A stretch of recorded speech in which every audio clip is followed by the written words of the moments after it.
ನಮಸ್ತೆ dear aspirants, ನಾನು ನಿಮ್ಮ ಪ್ರೀತಿಯ ಕಿಟಿ. ಇವತ್ತು ನಾವು 2024ರ ಮೇ ತಿಂಗಳ ಪ್ರಚಲಿತ ಘಟನೆಗಳನ್ನ ನೋಡೋಣ. ಈ ಕರೆಂಟ್ ಅಫೇರ್ಸ್ ನಮ್ಮ KPSC ಮತ್ತು ಗ್ರೂಪ್ ಸಿ ಎಕ್ಸಾಮ್ಸ್ಗೆ ಸಂಬಂಧಪಟ್ಟಂಗೆ ಎಲ್ಲ ಎಕ್ಸಾಮ್ಸ್ಗೂ ಕವರ್ ಆಗಂಗೆ ನಾನು ಒಂದು ಇಂಪಾರ್ಟೆಂಟ್ ಕರೆಂಟ್ ಅಫೇರ್ಸ್ ಏನು ಪರೀಕ್ಷೆಗಳಲ್ಲಿ KPSC ಆಗಿರ್ಬೋದು, ಗ್ರೂಪ್ ಸಿ, KE ಅಥವಾ ಪೊಲೀಸ್ ರಿಕ್ರೂಟ್ಮೆಂಟಲ್ಲಿ ಕ್ವಶನ್ಸ್ಗಳು ಕೇಳ್ತಾರೆ. ಆ ಆಧಾರದ ಮೇಲೆ ಯಾವುದು ಎಕ್ಸಾಮ್ಸ್ಗೆ ತುಂಬ ಇಂಪಾರ್ಟೆಂಟು ಅನ್ನೋದನ್ನ ಒಂದು ನಿಮಗೆ ಒಂದು ಪಿಕ್ಚರ್ನ ಕೊಡ್ತಾ ಹೋಗ್ತೀನಿ. ಕರೆಂಟ್ ಅಫೇರ್ಸು ವೆರಿ ಇಂಪಾರ್ಟೆಂಟು, ಯಾಕೆಂದರೆ ಕರೆಂಟ್ ಅಫೇರ್ಸ್ ಬೇಸಿಸ್ ಮೇಲೆ ಕ್ವಶನ್ ಪೇಪರ್ಸಲ್ಲಿ ಕ್ವಶನ್ ಬರ್ತವೆ. ಕೆಲವೊಂದು ಡೈರೆಕ್ಟ್ ಕರೆಂಟ್ ಅಫೇರ್ಸ್ ಇರ್ತವೆ, ಕೆಲವೊಂದು ಅದರ ಹಿನ್ನೆಲೆ ಕೇಳ್ಬೋದು, ಅಥವಾ ಅದು ಸ್ಟ್ಯಾಟಿಕ್ ರಿಲೇಟೆಡಂಗೆ ಒಂದಷ್ಟು ಕರೆಂಟ್ ಅಫೇರ್ಸ್ ಕೇಳ್ಬಿಟ್ಟು ಅದ್ರ ಬ್ಯಾಕ್ವರ್ಡಲ್ಲಿ ಏನಾದರೂ ಇನ್ಫಾರ್ಮೇಷನ್ ಬಗ್ಗೆ ಕೇಳ್ಬೋದು. ಗೊತ್ತಾಗ್ತಿದೆಯಾ? ಆ ರೀತಿ ಕರೆಂಟ್ ಅಫೇರ್ಸ್ ಬರುತ್ತೆ. ಹಾಗಾಗಿ ನಾವು ಈ ಒಂದು ಕ್ಲಾಸಲ್ಲಿ ಮೇ ತಿಂಗಳ ಕರೆಂಟ್ ಅಫೇರ್ಸ್ನ ನೋಡ್ತಾ ಹೋಗೋಣ. ನೋಡಿ, ಫಸ್ಟು ಮೇ 31 ನಾವು ಏನು ಆಚರಿಸ್ತೀವಿ? ನೋ ಟೊಬ್ಯಾಕೋ ಡೇ ಅಂತ ಆಚರಿಸ್ತೀವಿ. ಯಾವುದು? ವಿಶ್ವ ತಂಬಾಕು ರಹಿತ ದಿನವನ್ನು ನಾವು ಯಾವತ್ತು ಮೇ 31 ಆಚರಿಸ್ತಾ ಇದ್ದೀವಿ. ಶಿಕ್ಷಣ ಸಚಿವಾಲಯವು ತಂಬಾಕು ಮುಕ್ತ ಶಿಕ್ಷಣ ಸಂಸ್ಥೆಗಳ ಒಂದು ಕೈಪಿಡಿನ ಬಿಡುಗಡೆ ಮಾಡಿದೆ. ಏನಂತ? ಹೆಂಗೆ ಅನುಷ್ಠಾನ ಮಾಡಬೇಕು, ನೋ ಟೊಬ್ಯಾಕೋ ಡೇನ ಹೆಂಗೆ ಅನುಷ್ಠಾನ ಮಾಡಬೇಕು ಅನ್ನೋದ್ರ ಬಗ್ಗೆ ಏನು ಶಿಕ್ಷಣ ಸಚಿವಾಲಯದ ಒಂದು TEF ಇದೆಯಲ್ಲ, ಒಂದು ವಿಶ್ವ ತಂಬಾಕು ರಹಿತ ದಿನ ಒಂದು ಕೈಪಿಡಿನ ಬಿಡುಗಡೆ ಮಾಡಿದ್ದೆ. ನಾವು ಎವ್ರಿ ಇಯರ್ ನೋ ಟೊಬ್ಯಾಕೋ ಡೇನ ಮೇ 31 ಆಚರಿಸ್ತೀವಿ. ಹಾಗಾಗಿ ಈ ವರ್ಷದ ಒಂದು ದಿನದಂದು, ತಂಬಾಕು ದಿನದಂದು ಯಾವ ರೀತಿ ಟೊಬ್ಯಾಕೋ ಏನು ಹುಡುಗರಲ್ಲಿ ಆಗಿರ್ಬೋದು, ಯೂತ್ಸಲ್ಲಿ ಆಗಿರ್ಬೋದು, ಅಥವಾ ನಮ್ಮ ಸೊಸೈಟಿಲಿ ತಂಬಾಕುವಿಂದ ಆಗೋ ಎಫೆಕ್ಟ್ಸ್ಗಳನ್ನ ನಿಯಂತ್ರಣ ಮಾಡೋಕ್ಕೆ, ಮತ್ತು ತಂಬಾಕಿನಿಂದ ಕ್ಯಾನ್ಸರ್ ಬರ್ತಿದೆಯಾ ಅದನ್ನು ತಡೆಗಟ್ಟೋಕ್ಕೆ ನಾವು ಏನೇನು ಕ್ರಮ ಕೈಗೊಳ್ಬೋದು, ಮತ್ತು ನಾವು ಅದನ್ನು ಯಾವ ರೀತಿ ಅನುಷ್ಠಾನ ಮಾಡ್ಬೋದು ಅನ್ನೋದ್ರ ಬಗ್ಗೆ ಈ ಒಂದು ಸಚಿವಾಲಯ ಏನು ಶಿಕ್ಷಣ ಸಚಿವಾಲಯ, ಶಾಲಾ ಶಿಕ್ಷಣ ಮತ್ತು ಸಾಕ್ಷರತಾ ಇಲಾಖೆ, ಈ ಒಂದು ಡೆಲ್ಲಿನಲ್ಲಿರೋ ಒಂದು ಶಾಲಾ ಶಿಕ್ಷಣ ಮತ್ತು ಸಾಕ್ಷರತಾ ಇಲಾಖೆ ಒಂದು ಕೈಪಿಡಿನ ಬಿಡುಗಡೆ. ಯಾವ ಜೊತೆ ಸೇರಿಕೊಂಡು ಅಂತಂದರೆ, ಸಾಮಾಜಿಕ, ಆರ್ಥಿಕ ಮತ್ತು ಸಹಯೋಗದೊಂದಿಗೆ ತಂಬಾಕು ಮುಕ್ತ ಶಿಕ್ಷಣ ಸಂಸ್ಥೆಗಳ ಅನುಷ್ಠಾನ ಕೈಪಿಡಿಯನ್ನು ಬಿಡುಗಡೆ ಮಾಡಿದ್ದೆ. ಗೊತ್ತಾಗ್ತಿದೆಯಾ? ಅಂದರೆ ಈ ವರ್ಷದ no tobacco day, world no tobacco day, ಗೊತ್ತಾಗ್ತಿದೆಯಾ? ವರ್ಲ್ಡ್ ನೋ ಟೊಬ್ಯಾಕೋ ಡೇ ಅಂತ ಆಚರಿಸ್ತೀವಿ ನಾವು 31. ಇದ್ರದ್ದು ಒಂದು ಏನು ಥೀಮ್, ಪ್ರತಿ ವರ್ಷ ಒಂದು ಥೀಮ್ ಮೇಲೆ ಏನು ಮಾಡ್ತಾರೆ, ಆಚರಣೆ ಮಾಡ್ತಾರೆ. ನೀವು ಯಾವುದೇ ದಿನ ತಗೊಳ್ಳಿ, ಟೊಬ್ಯಾಕೋ ಡೇ ಆಗಿರ್ಬೋದು, ವರ್ಲ್ಡ್ ಎನ್ವೈರನ್ಮೆಂಟಲ್ ಡೇ ಆಗಿರ್ಬೋದು, ಪರಿಸರ ದಿನ ಆಗಿರ್ಬೋದು, ಮತ್ತು ಯಾವುದೇ ವಿಶ್ವ ಆಹಾರ ದಿನ ಆಗಿರ್ಬೋದು, ಯಾವುದೇ ಒಂದು ಈ ಥರ ಡೇ ಸೆಲೆಬ್ರೇಟ್ ಮಾಡಬೇಕಾದ್ರೆ ಅದರ ಹಿಂದೆ ಒಂದು ಥೀಮ್ ಇರುತ್ತೆ. ಆ ಥೀಮ್ನ ನೀವು ತಿಳ್ಕೊಬೇಕು. ಯಾಕೆಂತಂದರೆ ಪ್ರತಿ ಪರೀಕ್ಷೆಗಳಲ್ಲಿ ಏನು ಮಾಡ್ತಾರೆ, ಥೀಮ್ ಬಗ್ಗೆ ಕ್ವಶನ್ಸ್ ಕೇಳ್ತಾರೆ. ಈ ವರ್ಷದ 2024ರ ವಿಶ್ವ ತಂಬಾಕು ದಿನದ ಥೀಮ್ ಏನಾಗಿತ್ತು ಅಂತ ಈ ಗ್ರೂಪ್ ಸಿ ಎಕ್ಸಾಮ್ಸ್ಗಳಲ್ಲಿ ಮತ್ತು ಕೆಲವೊಂದು ಸರಿ KPSC ಎಕ್ಸಾಮ್ಸ್ಗಳಲ್ಲಿ ಕೇಳೋದು ತುಂಬ ಚಾನ್ಸಸ್ ಇರುತ್ತೆ. ಅಥವಾ ಸ್ಟೇಟ್ಮೆಂಟ್ ಕೊಡ್ತಾರೆ, ನೋ ಟೊಬ್ಯಾಕೋ ಡೇಗೆ ಸಂಬಂಧಿಸಿದಂತೆ ಈ ಕೆಳಗಿನ ಯಾವ ಹೇಳಿಕೆಗಳು ಸರಿಯಾಗಿದೆ. ಮೇ 31 ವಿಶ್ವ ತಂಬಾಕು ದಿನವನ್ನು ಆಚರಿಸಲಾಗುತ್ತದೆ. ಈ ವರ್ಷದ ಥೀಮ್ ಅಥವಾ ಧ್ಯೇಯವಾಕ್ಯ ತಂಬಾಕು ಉದ್ಯಮದ ಹಸ್ತಕ್ಷೇಪದಿಂದ ಮಕ್ಕಳನ್ನು ರಕ್ಷಿಸುವುದು ಅಂತ ಸ್ಟೇಟ್ಮೆಂಟ್ ಕೊಟ್ಬಿಟ್ಟು ARB ಕರೆಕ್ಟ್, AB ಕರೆಕ್ಟ್ ಅಂತ ಕೇಳೋ ಚಾನ್ಸ್, ಆ ಥರ ಕ್ವಶನ್ಸ್ ಬರೋ ಚಾನ್ಸಸ್ ಇದೆ. ಈಗ ಏನಾಗ್ತಿದೆ, ಕೆಲವೊಂದು ಎಕ್ಸಾಮ್ಸ್ ಡಿಫಿಕಲ್ಟಿ ಲೆವೆಲ್ ಜಾಸ್ತಿ ಆಗ್ತಾ ಇರೋದ್ರಿಂದ ಈ ಸ್ಟೇಟ್ಮೆಂಟ್ ವೈಸ್ ಕ್ವಶನ್ಸು ತುಂಬ ಜಾಸ್ತಿ ಬರ್ತಾ ಇದೆ. ಹಾಗಾಗಿ ನೀವು ಬರೀ ಫ್ಯಾಕ್ಟ್ಸ್ ಓದೋದ್ರ ಜೊತೆಗೆ ಕಾನ್ಸೆಪ್ಟ್ನ ತಿಳ್ಕೊಬೇಕು. ಅಂದರೆ ಈ ಟೊಬ್ಯಾಕೋ ಡೇನ ಆಚರಿಸೋಕ್ಕೆ ಕಾರಣ ಏನು, ನೋ ಟೊಬ್ಯಾಕೋ ಡೇನ ಆಚರಿಸೋಕ್ಕೆ ಹಿನ್ನೆಲೆ ಏನು ಅನ್ನೋದ್ರ ಬಗ್ಗೆ ನಮಗೆ ತಿಳ್ಕೊಂಡಿರ್ಬೇಕು. ಹಾಗಾಗಿ ಈ ವರ್ಷ ಇದರಲ್ಲಿ ಇಂಪಾರ್ಟೆಂಟ್ ಏನಂತಂದರೆ, ಯಾವತ್ತು ನಾವು ಟೊಬ್ಯಾಕೋ ಡೇನ ಆಚರಿಸ್ತೀವಿ. ಎರಡನೇದು, ಈ ವರ್ಷದ ಥೀಮ್ ಏನಿದೆ, ಗೊತ್ತಾಗ್ತಿದೆಯಾ? ಈ ವರ್ಷದ ಥೀಮ್ ಏನಿದೆ ಅನ್ನೋದನ್ನು ತುಂಬ ಇಂಪಾರ್ಟೆಂಟಾಗಿ ನೋಟ್ ಮಾಡ್ಕೋಬೇಕು. Protecting children from tobacco interference ಅಂತ ಅಂದ್ಬಿಟ್ಟು. ಈಗ ನೋಡಿ, ಶಾಲಾ ಕಾಲೇಜುಗಳಲ್ಲಿ ಮೊದಲು 100 ಮೀಟ್ರು ಡಿಸ್ಟೆನ್ಸಲ್ಲಿ ಏನು ಮಾಡಬಾರ್ದು, 100 ಮೀಟ್ರು ಡಿಸ್ಟೆನ್ಸಲ್ಲಿ ಯಾವುದೇ ಥರ ಟೊಬ್ಯಾಕೋ ಪ್ರಾಡಕ್ಟ್ಸ್ನ ಮಾರೋಂಗಿಲ್ಲ ಅನ್ನೋದನ್ನ ರೂಲ್ಸ್ ತಂದಿದ್ದಾರೆ. ಮತ್ತು ಅದೇ ರೀತಿ ಕೋಪ್ಟಾ ಆ್ಯಕ್ಟ್ ಅಂತ ಬರ್ತಾನೆ, ನೆಕ್ಸ್ಟ್ ಎಕ್ಸ್ಪ್ಲೇನ್ ಮಾಡ್ತೀನಿ ಅದನ್ನು. ಕೋಪ್ಟಾ ಆ್ಯಕ್ಟ್ನ ಸಿಗರೇಟ್ಸ್ ಮತ್ತು ಅದರದ್ದು ಸಂಬಂಧಪಟ್ಟಂಗೆ ಟೊಬ್ಯಾಕೋನ ಬ್ಯಾನ್ ಮಾಡೋ ಒಂದು ಆ್ಯಕ್ಟ್ ಆಗಿದೆ. ಮತ್ತು 18 ವರ್ಷದ ಒಳಗಿನ ಮಕ್ಕಳಿಗೆ ಟೊಬ್ಯಾಕೋನ ಕೊಡಬಾರ್ದು ಅಂತ ರೂಲ್ಸ್ ಇದೆ. ಅದನ್ನು ಈಗ 21 ವರ್ಷದವರೆಗೂ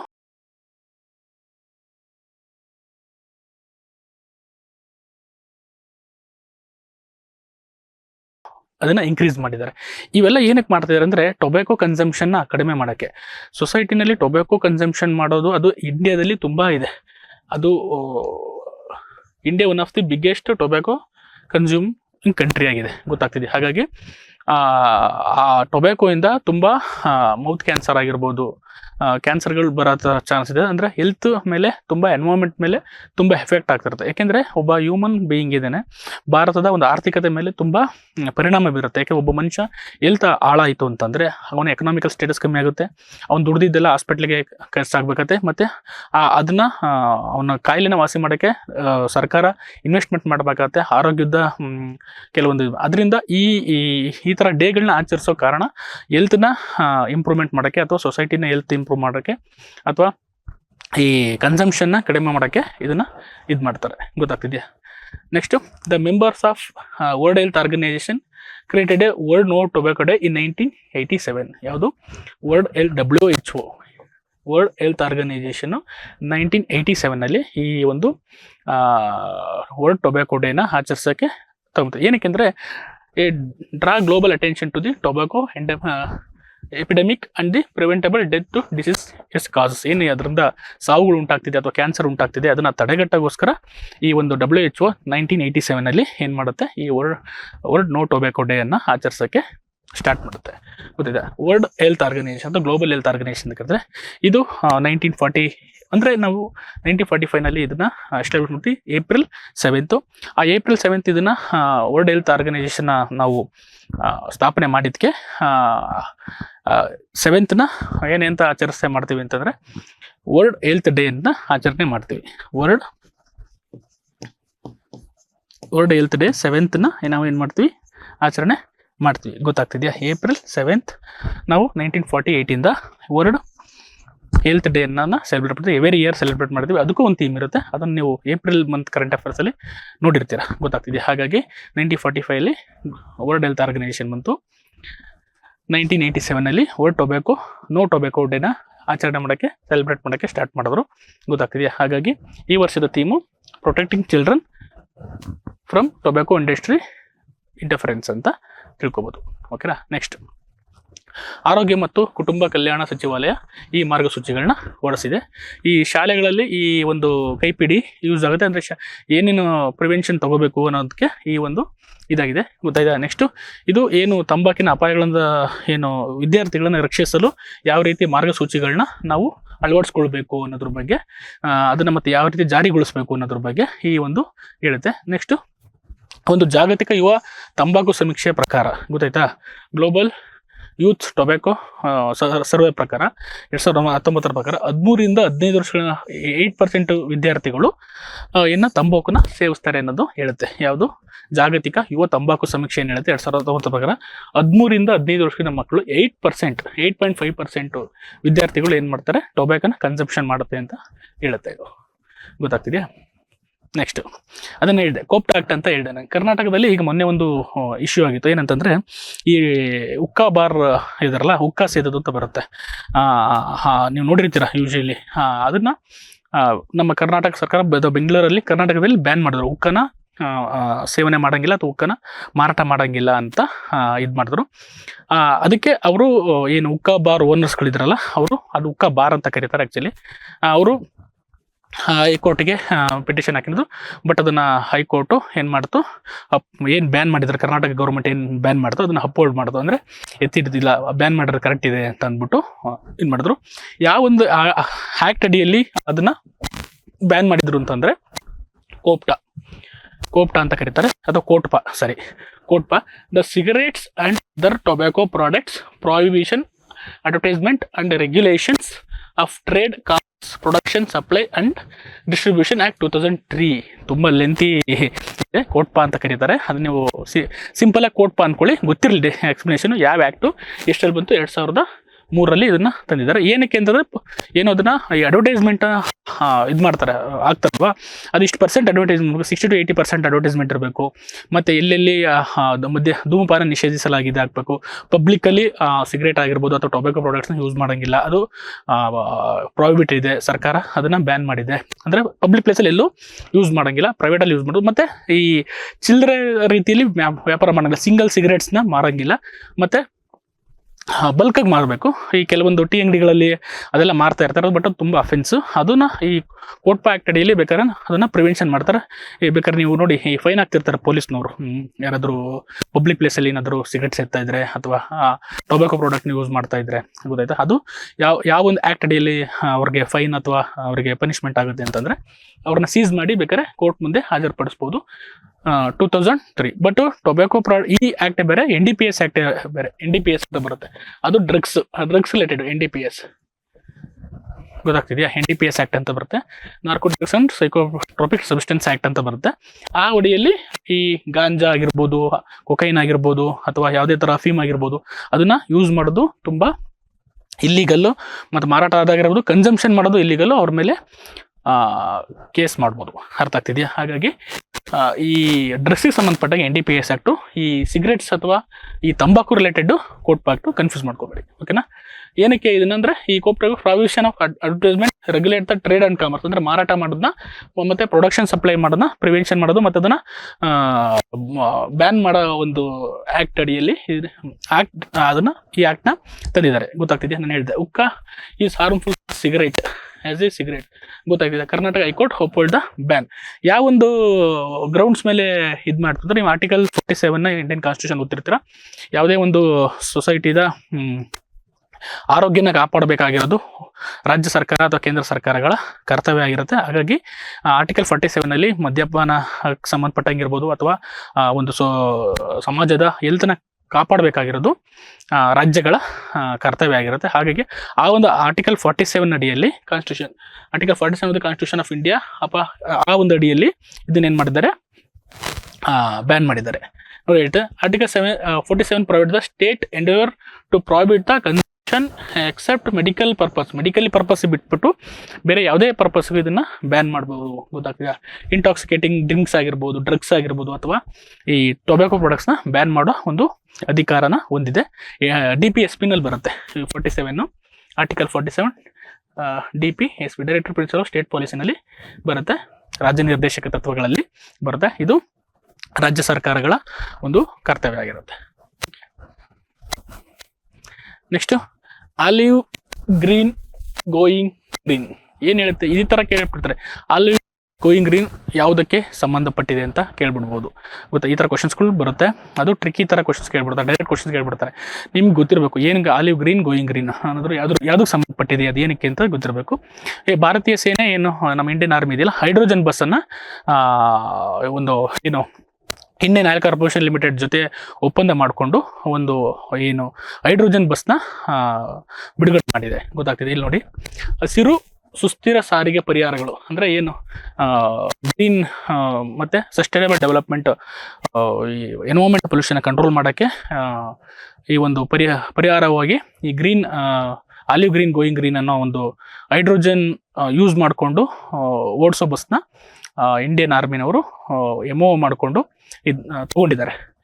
ಅದನ್ನು ಭಾರತೀಯ ಸೇನೆ ಇಂಡಿಯನ್ ಆಯಿಲ್ ಕಾರ್ಪೊರೇಷನ್ ಲಿಮಿಟೆಡ್ ಒಂದಿಗೆ ಜೋಡಿಸಿ ಈ ಹೈಡ್ರೋಜನ್ ಫ್ಯೂಯಲ್ ಸೆಲ್ ಬಸ್ನ ತಂತ್ರಜ್ಞಾನವನ್ನು ಡೆವಲಪ್ ಮಾಡಿ ಅದನ್ನು ಬಸ್ಗಳನ್ನ ತಯಾರು ಮಾಡಿದ್ದಾರೆ. ಗೊತ್ತಿದೆಯಾ? ಭಾರತೀಯ ಸೇನೆ ಮತ್ತು ಅಲ್ಲಿ MOU ಮಾಡ್ಕೊಂಡಿದ್ದಾರೆ, ಮೆಮೊರಾಂಡಮ್ ಆಫ್ ಅಂಡರ್ಸ್ಟ್ಯಾಂಡಿಂಗ್ ಮಾಡಿಕೊಂಡು ಈ ಮನೋಜ್ ಪಾಂಡೆ ಅವರು ಮತ್ತು ಅಧ್ಯಕ್ಷರವರು ಒಂದು ಸಹಿ ಹಾಕಿದ್ದಾರೆ. ಮೆಮೊರಾಂಡಮ್ ಆಫ್ ಅಂಡರ್ಸ್ಟ್ಯಾಂಡಿಂಗ್ ಮಾಡಿಕೊಂಡು ನಮಗೆ ಈ ಥರ ಬಸ್ಗಳು ರೆಡಿ ಮಾಡಿಕೊಡಿ ಅಂತ ಅನ್ನೋದು ಒಂದು ಒಪ್ಪಂದ ಮಾಡ್ಕೊಂಡಿದ್ದಾರೆ. ಗೊತ್ತಾಗ್ತಿದೆಯಾ? ಯಾವುದಕ್ಕೆ? ಈ ಹೈಡ್ರೋಜನ್ ಗ್ಯಾಸ್ ಯೂಸ್ ಮಾಡಿಕೊಂಡು ಓಡಿಸೋ ಹೈಡ್ರೋಜನ್ ಫ್ಯೂಲ್ ಗ್ಯಾಸ್ ತಂತ್ರಜ್ಞಾನ ಏನು ಇದ್ರಿಗೆ ಸಂಬಂಧಪಟ್ಟಂಗೆ ಅಂತ ನೋಡಿದ್ರೆ, ಹೈಡ್ರೋಜನ್ ಅನಿಲ ಈ ಎಲೆಕ್ಟ್ರೋ ಕೆಮಿಕಲ್ ಪ್ರಕ್ರಿಯೆ ಮೂಲಕ ವಿದ್ಯುತ್ತನ್ನು ವಿದ್ಯುತ್ನ ಪರಿವರ್ತಿಸುವ ಮೂಲಕ ಶುದ್ಧ ಮತ್ತು ಪರಿಣಾಮಕಾರಿ ಇಂಧನವನ್ನು ನೀಡುತ್ತೆ. ಗೊತ್ತಾಗ್ತಿದೆಯಾ? ಏನು ಹೈಡ್ರೋಜನ್ ಅನಿಲವನ್ನು ಯೂಸ್ ಮಾಡಿಕೊಂಡು ಎಲೆಕ್ಟ್ರೋಕೆಮಿಕಲ್ ರಿಯಾಕ್ಷನ್ ಮೂಲಕ ವಿದ್ಯುತ್ತನ್ನಾಗಿ ಪರಿವರ್ತಿಸಿ. ಆದರೆ ಆ ವಿದ್ಯುತ್ ಏನಾಗಿರುತ್ತೆ, ಯಾವುದೇ ಥರ ಕಾರ್ಬನ್ ಡೈಆಕ್ಸೈಡ್ ಅಥವಾ ಯಾವುದೇ ಥರ ಹಾರ್ಮ್ಫುಲ್ ಹಾರ್ಮ್ಫುಲ್ ಗ್ಯಾಸಸ್ನ ರಿಲೀಸ್ ಮಾಡಲ್ಲ. ಗೊತ್ತಾಗ್ತಿದೆಯಾ? ಹಾಗಾಗಿ ಅದು zero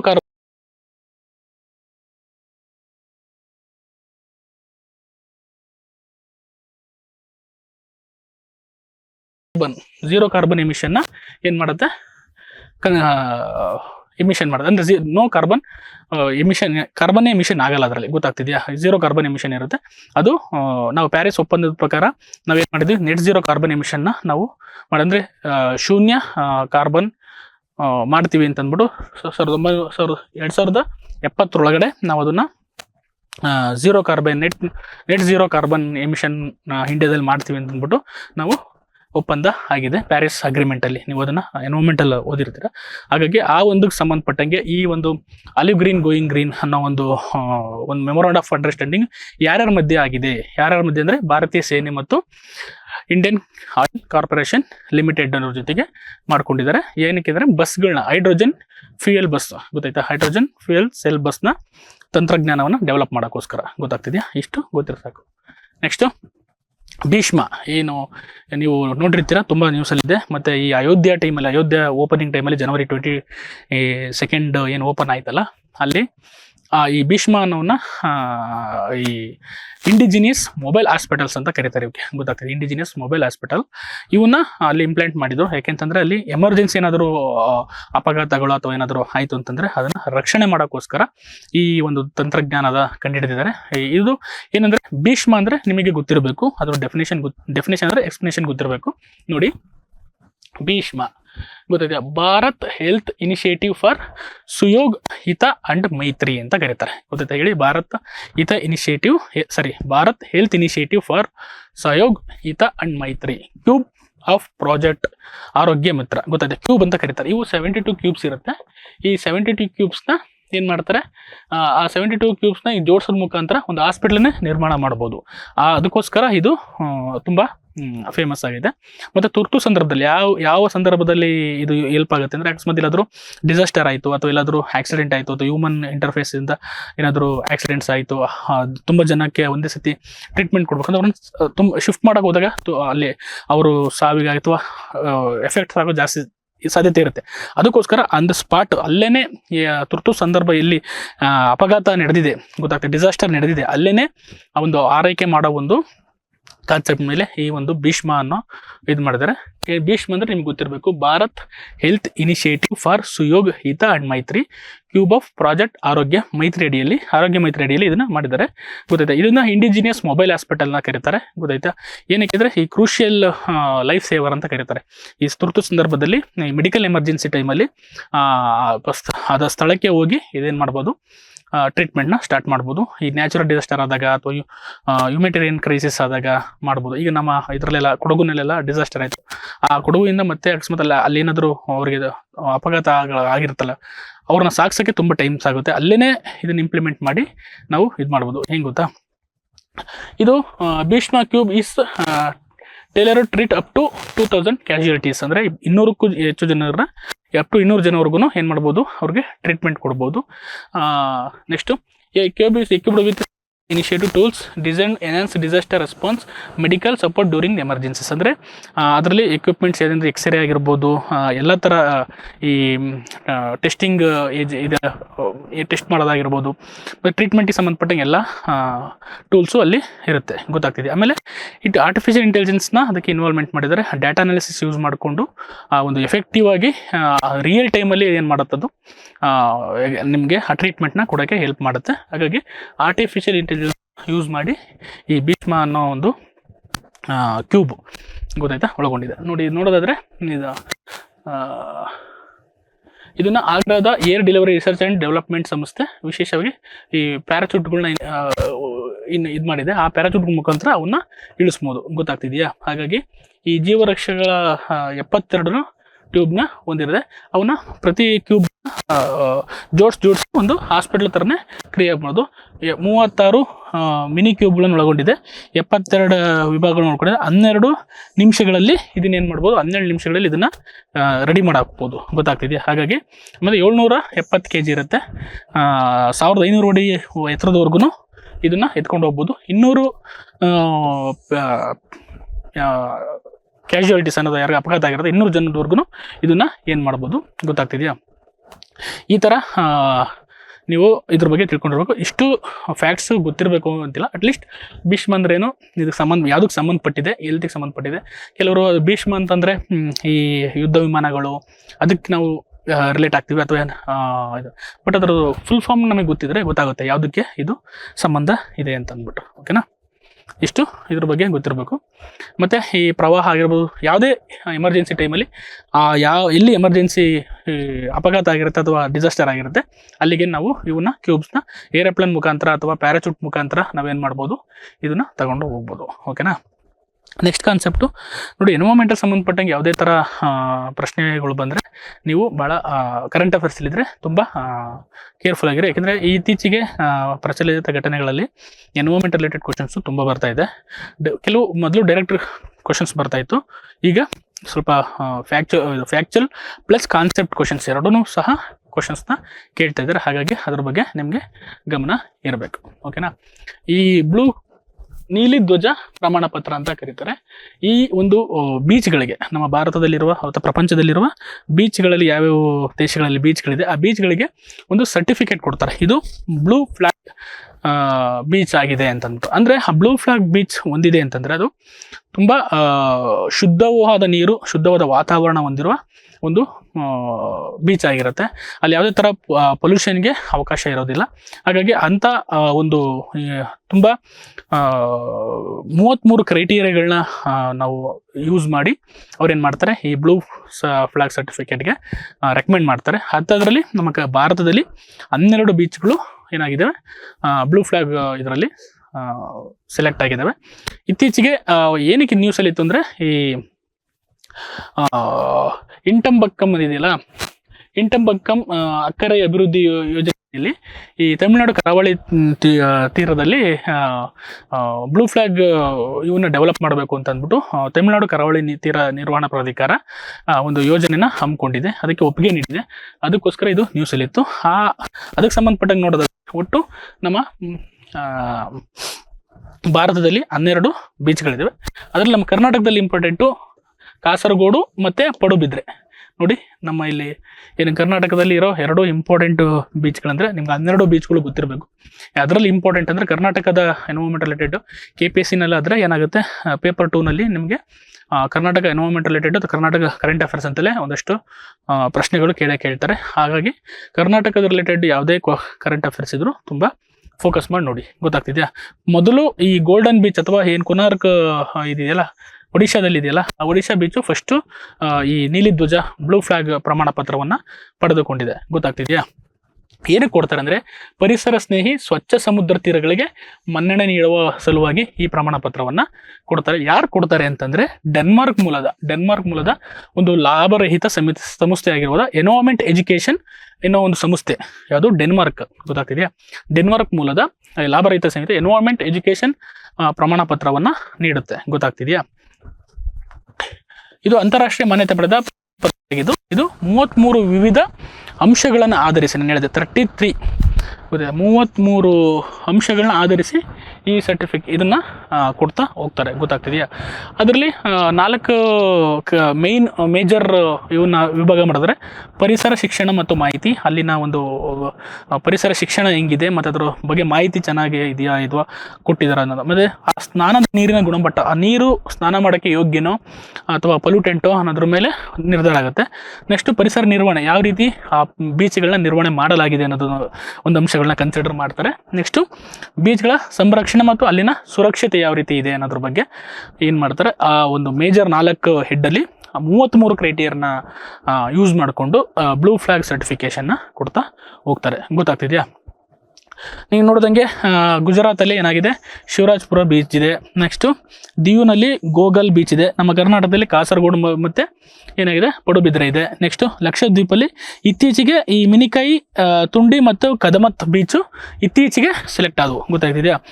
ministry of environment announce ಮಾಡಿದ್ರು 2022ರಲ್ಲಿ ಅನೌನ್ಸ್ ಮಾಡಿದ್ರು. Globally recognised coveted international eco label Blue Flag has been accorded 2 new beaches, Minicoy, Thundi beach and Kadmat beach ಗೊತ್ತಾಯ್ತಾ, ಬೋತ್ ಆರ್ ಇನ್ ಲಕ್ಷದ್ವೀಪಲ್ಲಿರೋ ಒಂದು ಏನು ಬೀಚ್ಗಳಿದೆ ಅವಕ್ಕೆ 2022ರಲ್ಲಿ ರೀಸೆಂಟಾಗಿ 11 ಮತ್ತು 12ನೇ ಪ್ಲೇಸ್ ಆಗಿ ಏನು ಮಾಡೋದು ಸೆಲೆಕ್ಟ್ ಅದು ಮಿನಿಕಾಯ್ ಮತ್ತು ಕದಮತ್ ಬೀಚ್ ಬೋತ್ ಯಾವ ಲಕ್ಷದ್ವೀಪಲ್ಲಿ ನೋಡಿರ್ತೀರ. ಲಕ್ಷದ್ವೀಪ ಎಲ್ಲಿ ಬರುತ್ತೆ ಗೊತ್ತಲ್ಲ ನಿಮಗೆ, ಕೇರಳದಿಂದ ಇಲ್ಲಿ ಬರುತ್ತೆ.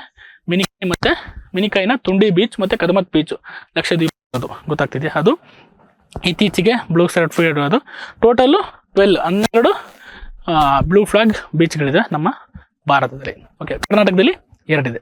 ಯಾವುದಿದು ಪಡುಬಿದ್ರೆ ಮತ್ತು ಕಾಸರಗೋಡು. ನೆಕ್ಸ್ಟು ಕೇರಳದಲ್ಲಿ ಕಪ್ಪಟ್ ಬೀಚ್ ಇದೆ. ನೆಕ್ಸ್ಟು ಪುದುಚೇರಿಯಲ್ಲಿ ಈಡನ್ ಬೀಚ್ ಇದೆ. ಅಂಡಮಾನ್ ನಿಕೋಬಾರಲ್ಲಿ ರಾಧಾನಗರ ಬೀಚ್ ಇದೆ. ನೆಕ್ಸ್ಟು ತಮಿಳುನಾಡಲ್ಲಿ ಕೋವಲಂ ಬೀಚ್ ಇದೆ. ಆಂಧ್ರ ಪ್ರದೇಶದಲ್ಲಿ ಋಷಿಕೊಂಡ ಬೀಚ್ ಮತ್ತು ಒಡಿಶಾದಲ್ಲಿ ಇನ್ನು ಗೋಲ್ಡನ್ ಬೀಚ್ ಅಂತ ಒಟ್ಟು 12 ಬ್ಲೂ ಫ್ಲಾಗ್ ಸರ್ಟಿಫಿಕೇಶನ್ ಹೊಂದಿರೋ ಒಂದು ಇದಿದೆ. ನೆಕ್ಸ್ಟ್ ಇದನ್ನು ಪರಿಸರ ಮತ್ತು ಅರಣ್ಯ ಸಚಿವಾಲಯ ಈ ಒಂದು ಏನು ಬ್ಲೂ ಫ್ಲಾಗ್ ಬೀಚ್ಗಳನ್ನ ಪ್ರೊಟೆಕ್ಟ್ ಮಾಡೋಕ್ಕೆ ಪರಿಸರ ಸಂರಕ್ಷಣಾ ಕಾಯ್ದೆ 1986 ಎನ್ವೈರನ್ಮೆಂಟ್ ಪ್ರೊಟೆಕ್ಷನ್ ಆಕ್ಟ್ 1986 ಅಡಿಯಲ್ಲಿ ಇವನ್ನ ಪ್ರೊಟೆಕ್ಟ್ ಮಾಡ್ತಾ ಇದೆ. ಅದಕ್ಕೆ ಕರಾವಳಿ ನಿಯಂತ್ರಣ ವಲಯ ಅಂತ ಎಂಬುಟ್ಟು ಅಧಿಸೂಚನೆ ಹೊರಡಿಸುತ್ತೆ. ಅಂದರೆ ಈ ಕರಾವಳಿನ ನಿಯಂತ್ರಣ ಮಾಡೋ ಮತ್ತು ಅಲ್ಲಿ ಏನೇನು ಇದು ರೂಲ್ಸ್ ರೆಗ್ಯುಲೇಷನ್ಸ್ನ ಮಾಡೋಕ್ಕೆ ಈ ಒಂದು ಕರಾವಳಿ ನಿಯಂತ್ರಣಾ ವಲಯ ಅನ್ನೋದನ್ನ ಘೋಷಣೆ ಮಾಡಿದೆ. ಅದು ಯಾವ ಒಂದು ಕಾಯ್ದೆ ಅಡಿಯಲ್ಲಿ? ಭಾರತದ ಪರಿಸರ ಸಂರಕ್ಷಣಾ ಕಾಯ್ದೆ 1986 ಸೆಕ್ಷನ್ 3ರ ಪ್ರಕಾರ ಈ ಒಂದು ಬ್ಲೂ ಫ್ಲಾಗ್ನ ಪ್ರೊಟೆಕ್ಟ್ ಮಾಡುತ್ತೆ. ಗೊತ್ತಾಗ್ತಿದೆಯಾ? ನೆಕ್ಸ್ಟು ಒಂದು ಈ ಪರಿಸರ ಮತ್ತು ನಮ್ಮ ಎನ್ವೈರನ್ಮೆಂಟ್ ಸಚಿವಾಲಯ ಭಾರತ ಕರಾವಳಿಗಳನ್ನ ಸಂರಕ್ಷಣೆ ಮಾಡೋಕ್ಕೋಸ್ಕರ ಮತ್ತು ಅದರಲ್ಲಿ ಸೌಂದರ್ಯಗಳನ್ನ ರಕ್ಷಣೆ ಮಾಡೋದು ಮತ್ತು ಪರಿಸರ ರಕ್ಷಣೆ ಮಾಡೋದು, ಅವುಗಳನ್ನ ಪ್ರೊಟೆಕ್ಟ್ ಮಾಡೋದು, ಎನ್ವೈರನ್ಮೆಂಟಲ್ ಪೊಲ್ಯೂಷನ್ ಆಗದಂಗೆ ನೋಡ್ಕೊಳೋ ಒಂದೋಸ್ಕರ ಬೀಮ್ಸ್ ಅನ್ನೋದು ಒಂದು ಪ್ರಾಜೆಕ್ಟ್ನ ಲಾಂಚ್ ಮಾಡಿದೆ. ಗೊತ್ತಾಗ್ತಿದೆಯಾ? ಇದು ನಿಮ್ಗೆ ಗೊತ್ತಿರ ಬೀಮ್ಸ್ ಅನ್ನೋದು ಯಾವುದಕ್ಕೆ ಸಂಬಂಧಪಟ್ಟಿದೆ ಅಂತ ನಿಮಗೆ ಗೊತ್ತಿದ್ರೆ ಭೀಷ್ಮ ಬೇರೆ ಬೀಮ್ಸ್ ಬೇರೆ ಗೊತ್ತಾಗ್ತಿದೆ. ಇದು ಒಂದು ಎನ್ವೈರನ್ಮೆಂಟ್ ಏನು ಕರಾವಳಿ ಪ್ರದೇಶಗಳಿದೆ ಅವನ್ನ ಪ್ರೊಟೆಕ್ಟ್ ಮಾಡೋಕ್ಕೋಸ್ಕರ ಭಾರತ ಸರ್ಕಾರ ಪರಿಸರ ಸಚಿವಾಲಯ ಈ ಒಂದು ಕಾರ್ಯಕ್ರಮವನ್ನು ಜಾರಿಗೆ ತಂದಿದೆ. ಬೀಮ್ಸ್ ಅಂದರೆ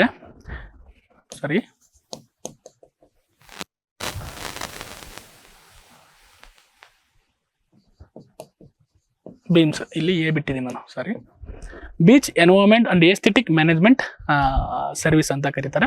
ಬೀಮ್ಸ್ ಅಂದರೆ beach environment aesthetic management service ಅಂತ ಕರೀತಾರೆ. ಬೀಮ್ಸ್ ಅದು ಫುಲ್ ಫಾರ್ಮು ಗೊತ್ತಿರಬೇಕು. ಗೊತ್ತಾಗ್ತಿದೆಯಾ? ತಿಳ್ಕೊಳ್ಳಿ. ಯಾವುದು? ಪರಿಸರ ಸಚಿವಾಲಯ. ನೆಕ್ಸ್ಟು 8 ಪ್ರಮುಖ ಕೈಗಾರಿಕೆಗಳು, ಕೋರ್ ಕೈಗಾರಿಕೆಗಳು ಅಂತ ಕರೀತಾರೆ. ಗೊತ್ತಾಯ್ತಾ? ಕೋರ್ ಇಂಡಸ್ಟ್ರೀಸ್ ಅಂತ ಕರೀತಾರೆ. ಕೋರ್ ಇಂಡಸ್ಟ್ರೀಸ್ ಅಂತ ಕರೀತಾರೆ. ಆ ಒಂದು 8 ಪ್ರಮುಖ ಕೈಗಾರಿಕೆಗಳ ಸಂಯೋಜಿತ ಸೂಚ್ಯಾಂಕ ಗೊತ್ತಾಗ್ತಿದೆಯಾ? ICI index of 8 core industries, 8 ಪ್ರಮುಖ ಕೈಗಾರಿಕೆಗಳ ಸಂಯೋಜಿತ ಸೂಚ್ಯಾಂಕ 2023ರಲ್ಲಿನ ಸೂಚ್ಯಾಂಕನ ಬಿಡುಗಡೆ ಮಾಡಿದೆ. 2024ರಲ್ಲಿ 60.2ಕ್ಕೆ ಹೆಚ್ಚಿಗೆ ಆಗಿದೆ ಆ ಕೋರ್ ಇಂಡಸ್ಟ್ರಿಗಳ ಒಂದು ಏನು index. 8 core industries index 6.2% improve ಆಗಿದೆ. ವಾಟ್ ಈಸ್ ಈ ಕೋರ್ ಸೆಕ್ಟರ್ಸ್ ಅಥವಾ ಕೋರ್ ಇಂಡಸ್ಟ್ರೀಸ್ ಅಂದರೆ ಒಟ್ಟು ಭಾರತದಲ್ಲಿ 8 ಇಂಡಸ್ಟ್ರೀಸ್ನ ಕೀ ಇಂಡಸ್ಟ್ರೀಸ್ ಅಂತ ಕರೀತಾರೆ. ಗೊತ್ತಾಗ್ತಿದೆ? ಯಾವ್ದು? ಕೋಲ್, crude oil, natural gas, refineries ಇಲ್ಲಿದೆ ನೋಡಿ ಹಿಂಗೆ ಕನ್ನಡದಲ್ಲಾದರೆ. ಏನಂದರೆ ಒಂದು ಕೈಗಾರಿಕೆಗಳ ಉತ್ಪಾದನೆ ಸಂಯೋಜಿತ ಸೂಚ್ಯಾಂಕ ಅದು ಗೊತ್ತಾಗ್ತದೆ. ಎಷ್ಟು ಉತ್ಪಾದನೆ ಇನ್ಕ್ರೀಸ್ ಆಗಿದೆ ಅನ್ನೋದನ್ನ ಪ್ರತಿ ಒಂದು ಇದರಲ್ಲಿ ಮೆಜರ್ ಮಾಡುತ್ತೆ. ಹಾಗಾಗಿ ಆ ವೈಯಕ್ತಿಕ ಕ್ಷಮತೆಯನ್ನು ಎಫಿಷಿಯನ್ಸಿನ ಮಾಡುತ್ತೆ ಈ ಒಂದು ಇಂಡೆಕ್ಸಲ್ಲಿ ಕೊಡುತ್ತೆ. ಯಾವ್ಯಾವ ಇಂಡಸ್ಟ್ರಿಗಳು 8 ಇಂಡಸ್ಟ್ರಿಗಳು ಅಂದರೆ ಇದು ಇಂಪಾರ್ಟೆಂಟು. ಇದು ಎಕ್ಸಾಮಲ್ಲಿ ಬಂದಿದೆ.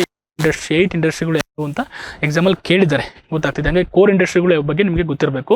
ಅಂದರೆ ಈ ಕೋರ್ ಇಂಡಸ್ಟ್ರಿ ಅಂದರೆ ತುಂಬ ಈ ಎಕನಾಮಿಕಲ್ ಆಸ್ಪೆಕ್ಟ್ಸಲ್ಲಿ ನೋಡಿದಾಗ ತುಂಬ ಇಂಪಾರ್ಟೆಂಟ್. ಈಗ ಇಲ್ಲಿ ಉತ್ಪಾದನೆ ಆಗವು ಪ್ರತಿಯೊಂದು ಎಕನಾಮಿಕ್ ಆಕ್ಟಿವಿಟೀಸಲ್ಲೂ ಬೇಕಾಗದಂಥ ಒಂದು ಉತ್ಪನ್ನಗಳಾಗಿರೋದ್ರಿಂದ ಇವನ್ನ ಕೋರ್ ಇಂಡಸ್ಟ್ರೀಸ್ ಅಂತ ಕರೀತಾರೆ. ಅದರಲ್ಲಿ ಇಂಪಾರ್ಟೆಂಟಾಗಿ ಕಲ್ಲಿದ್ದಲು, ಕಚ್ಚಾ ತೈಲ, ವಿದ್ಯುತ್, ರಸಗೊಬ್ಬರಗಳು, ನೈಸರ್ಗಿಕ ಅನಿಲ, ಸಿಮೆಂಟ್, ರಿಫೈನರಿ ಉತ್ಪನ್ನಗಳು, ಉಕ್ಕು, ಒಟ್ಟು 8 ಪ್ರಮುಖ ಕೈಗಾರಿಕೆಗಳು ಅದು ಇವನ್ನ ಹೊಂದಿದೆ. ಒಟ್ಟು 40.20% ಇದನ್ನ ತೂಕನ ಹೊಂದಿದ್ದಾವೆ ಈ ಟೋಟಲ್ ಇಂಡಸ್ಟ್ರಿಗಳು ನಮ್ಮ ಎಕನಾಮಿನಲ್ಲಿ. ಗೊತ್ತಾಗ್ತಿದೆ. ಹಾಗಾಗಿ ಈ 8 ಇಂಡಸ್ಟ್ರಿಯಲ್ಲಿ ಗೊತ್ತು ನಿಮ್ಗೆ, coal, crude oil, natural gas, refinery product, fertiliser, steel, cement and electricity. ಈ 8 ನಿಮಗೆ ಗೊತ್ತಿರಬೇಕು, ಎಕ್ಸಾಮ್ಸಲ್ಲಿ ಕೇಳ್ತಾರೆ.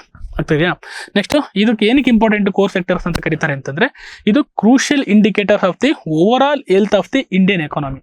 ಭಾರತದ ಒಂದು ಏನು ಎಕಾನಮಿ ಇದೆಯಲ್ಲ ಅದರದ್ದು ಹೆಲ್ತ್ ಅಂತಂದ್ರೆ ಆರೋಗ್ಯ, ಯಾವ ರೀತಿ ಎಕನಾಮಿ ಇದೆ, ನಮ್ದು ಏನಾದರೂ ಇಂಡಿಯನ್ ಎಕನಾಮಿ ಡೆವಲಪ್ ಆಗಬೇಕು ಅಂತಂದರೆ ಈ ಕೋರ್ ಇಂಡಸ್ಟ್ರೀಸು ತುಂಬ ಇಂಪಾರ್ಟೆಂಟ್ ಆಗುತ್ತೆ, ಗೊತ್ತಾಗ್ತಿದೆ. ಹಾಗಾಗಿ ಇವನ್ನ ಹೃದಯ ಅಂತಲೇ ಕರೀತಾರೆ ಬೇಕಾರೆ, ಭಾರತದ ಆರ್ಥಿಕತೆಯ ಹೃದಯ ಅಂತಲೂ ಬೇಕಾದ್ರೂ ಕರಿಬೋದು, ಗೊತ್ತಾಗ್ತದೆ. ಇವರು ಚೆನ್ನಾಗಿ ಗ್ರೋತ್ ಆಯಿತು ಅಂತಂದರೆ ಒಂದು ಎಕನಾಮಿಕ್ ಔಟ್ಲುಕ್, ನಮ್ಮ ಭಾರತದ ಎಕನಾಮಿಕ್ ಔಟ್ಲುಕ್ ಚೆನ್ನಾಗಿರುತ್ತೆ, ಒಂದು ಹೆಲ್ತಿ ಎಕನಾಮಿ ಹೊಂದಿದೆ ಅಂತ ನಾವು ಕನ್ಸಿಡರ್ ಮಾಡ್ಬೋದು. ಅದಕ್ಕೋಸ್ಕರ ಈ ಕೋರ್ ಇಂಡಸ್ಟ್ರೀಸ್ನ ನಾವು ಅದರದ್ದು ಇಂಡೆಕ್ಸ್ನ ಯಾವ ರೀತಿ ಪ್ರೊಡಕ್ಷನ್ ನಡೀತಿದೆ, ಎಷ್ಟು ಇನ್ಕ್ರೀಸ್ ಆಗಿದೆ ಅನ್ನೋದ್ರ ಬಗ್ಗೆ, ಮತ್ತು ಯಾವ ರೀತಿ ಇಂಪ್ರೂವ್ಮೆಂಟ್ ಮಾಡಬೇಕು ಅನ್ನೋದ್ರ ಬಗ್ಗೆ ನಾವು ತಿಳ್ಕೊಬೇಕು. ಒಟ್ಟು ಇದರಲ್ಲಿ ಇಂಪಾರ್ಟೆಂಟ್ ಏನಂತಂದರೆ ಯಾವ್ಯಾವ 8 ಕೋರ್ ಇಂಡಸ್ಟ್ರೀಸ್ ಅನ್ನೋದು ಗೊತ್ತಿರಬೇಕು. ಅದರಲ್ಲಿ ಏಪ್ರಿಲ್ನಲ್ಲಿ ಎಷ್ಟು ಇಂಪ್ರೂವ್ ಆಗಿದೆ, ಇದು ಇಷ್ಟು ಫ್ಯಾಕ್ಟ್ಸ್ ಬೇಕಾಗಿಲ್ಲ ಎಕ್ಸಾಮ್ಸಲ್ಲಿ. ಇನ್ ಕೇಸ್ ಕೋರ್ ಇಂಡಸ್ಟ್ರೀಸ್ ಯಾವುದು ಮತ್ತು ಈ ಸೂಚ್ಯಾಂಕ ಅನ್ನೋದು ಸೂಚ್ಯಾಂಕನ ಯಾವುದಕ್ಕೆ ಸಂಬಂಧಪಟ್ಟಿದೆ ಅನ್ನೋದ್ರ ಬಗ್ಗೆ ತಿಳ್ಕೊಂಡಿರಬೇಕು.